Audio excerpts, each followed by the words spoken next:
കീഴ്ശ്ശേരിയിൽ നിന്നും സ്വകാര്യ ബസ്സിൽ യാത്ര ചെയ്യുകയായിരുന്ന 13 വയസ്സുകാരനെ പ്രകൃതി വിരുദ്ധ ലൈംഗികാതിക്രമത്തിന് വിധേയനാക്കിയ മദ്രസാധ്യാപകൻ അറസ്റ്റിൽ.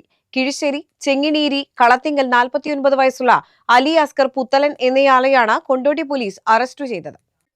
ഇക്കഴിഞ്ഞ 20-ന് വൈകിട്ട് കീഴ്ശ്ശേരിയിൽ നിന്നും ബസ്സിൽ കയറിയ കുട്ടിയെ അതേ ബസ്സിൽ യാത്ര ചെയ്യുകയായിരുന്ന പ്രതി തന്റെ അടുത്തിരുത്തി ലൈംഗികമായി ഉപദ്രവിച്ചുവെന്നാണ് കേസ്.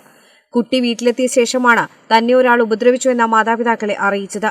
തുടർന്ന് രക്ഷിതാക്കൾ ചൈൽഡ് ലൈനിൽ വിവരം അറിയിക്കുകയും കൊണ്ടോട്ടി പോലീസ് പോക്സോ നിയമപ്രകാരം കേസ് രജിസ്റ്റർ ചെയ്യുകയുമായിരുന്നു.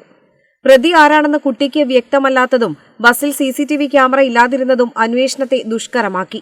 എന്നാൽ കുട്ടി പറഞ്ഞ അടയാളങ്ങൾ മാത്രം സൂചനയായി കണ്ട് കീഴ്ശ്ശേരി മുതൽ മഞ്ചേരി വരെയുള്ള ബസ് സ്റ്റോപ്പുകളിലെ ക്യാമറ ദൃശ്യങ്ങൾ ശേഖരിച്ച് പോലീസ് നടത്തിയ അന്വേഷണത്തിൽ പ്രതിയെ തിരിച്ചറിഞ്ഞു. തുടർന്ന് കൊണ്ടോട്ടി പോലീസ് നടത്തിയ അന്വേഷണത്തിനൊടുവിൽ പ്രതിയുടെ മേൽവിലാസം കണ്ടെത്തി. വയനാട് മേപ്പാടിക്കടുത്തുള്ള പുതിയ ജോലി സ്ഥലത്ത് ഇന്നലെ എത്തിയ ഇയാളെ അവിടെ നിന്നുമാണ് പിടികൂടിയത്. കൊയിലാണ്ടി പോലീസ് സ്റ്റേഷനിൽ നിലവിൽ ഇയാൾക്കെതിരെ പോക്സോ കേസ് നിലവിലുണ്ട്.